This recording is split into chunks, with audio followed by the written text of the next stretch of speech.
কবিগুরু রবীন্দ্রনাথ ঠাকুরের লেখা কৃষ্ণকলি। কৃষ্ণকলি আমি তারে বলি, কালো তারে বলে গায়ের লোক।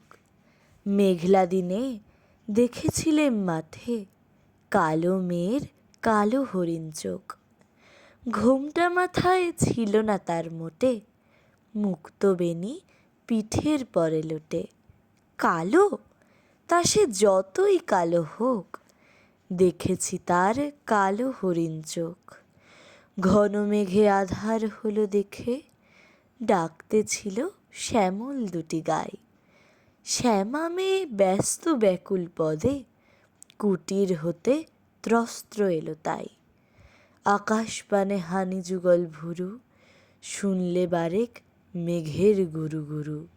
কালো, তা সে যতই কালো হোক, দেখেছি তার কালো হরিণ চোখ। পূবে বাতাস এলো হঠাৎ ধেয়ে, ধানের ক্ষেতে খেলিয়ে গেল ঢেউ। আলের ধারে দাঁড়িয়েছিলেম একা, মাঠের মাঝে আর ছিল না কেউ। আমার পানে দেখলে কিনা চেয়ে, আমি জানি আর জানে সেই মেয়ে। কালো, তার সে যতই কালো হোক, দেখেছি তার কালো হরিণ চোখ। এমনি করে কালো কাজল মেঘ জ্যৈষ্ঠ মাসে আসে ঈশান কোণে। এমনি করে কালো কমল ছায়া আষাঢ় মাসে নামে তমাল বনে। এমনি করে শ্রাবণ রজনীতে হঠাৎ খুশি ঘনিয়ে আসে চিতে। কালো, তা সে যতই কালো হোক, দেখেছি তার কালো হরিণ চোখ।